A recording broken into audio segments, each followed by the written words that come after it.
సృష్టిలో తల్లి యొక్క పాత్ర అమోఘమైనది. ప్రపంచంలో ఉన్న జనాంగం అంతా అవ్వ నుండి వచ్చిందే. ఇశ్రాయేలీలు ఐగుప్తు దేశంలో బానిసలుగా ఉన్నప్పుడు దేవుడు వారిని దీవించటం వల్ల వాళ్ళు బహుగా విస్తరించారు. ఆ సమయంలో ఫరో చక్రవర్తి హెబ్రీయులలో మగ సంతానం పుడితే పురిట్లోనే చంపమని మంత్రసానులకు ఆజ్ఞ ఇస్తాడు. మంత్రసానులు దేవునికి భయపడి మగపిల్లవాడు పుట్టినా గాని వారు చంపకుండా వదిలేస్తారు. ఈ విషయం ఫరో తెలుసుకుని సైనికులను నియమిస్తాడు. అదే సమయంలో యాకోబెదుకు మగపిల్లవాడు పుడతాడు. ఆ పిల్లవారిని 3 నెలలు ఎవరికంటా పడకుండా చాలా జాగ్రత్తగా పెంచుతుంది. తర్వాత ఆమె ఒక జమ్ము పెట్టె తీసుకుని దానికి తారు పూసి నీటిలో మునగకుండా ఉండేలాగా దానిని తయారు చేసి ఆ పిల్లవారిని ఆ పెట్టెలో పెట్టి నైలు నదిలో విడిచిపెట్టి తన కుమార్తె అయిన మిరియామును గమనించమని చెప్పింది. ఈలోగా ఫరో కుమార్తె తన చెలికత్తెలతో కలిసి స్నానం చేయటానికి అక్కడికి వచ్చింది.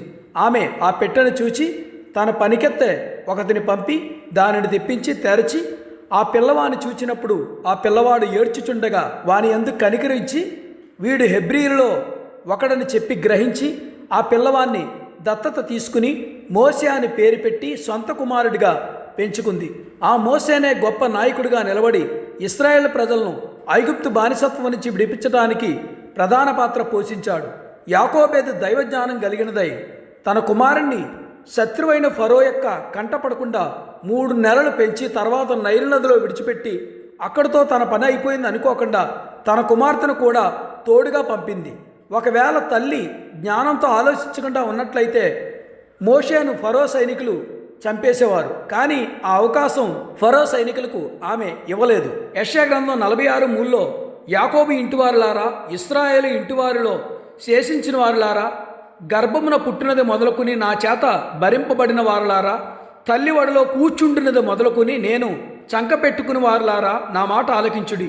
ముదిమి వచ్చే వరకు నిన్ను ఎత్తుకుని వాడును నేనే, తల వెంట్రుకలు నెరయ వరకు నిన్ను ఎత్తుకుని వాడును నేనే, నేనే చేసి ఉన్నాను, చంక పెట్టుకుని వాడును నేనే, నిన్ను ఎత్తుకొనుచు రక్షించువాడును నేనే అని వాక్యం సెలవిస్తుంది. మన దేవుడు మనకు తల్లిలా ఎప్పటికప్పుడు అపవాది చేతుల్లో నుండి మనల్ని కాపాడువాడై ఉన్నాడు.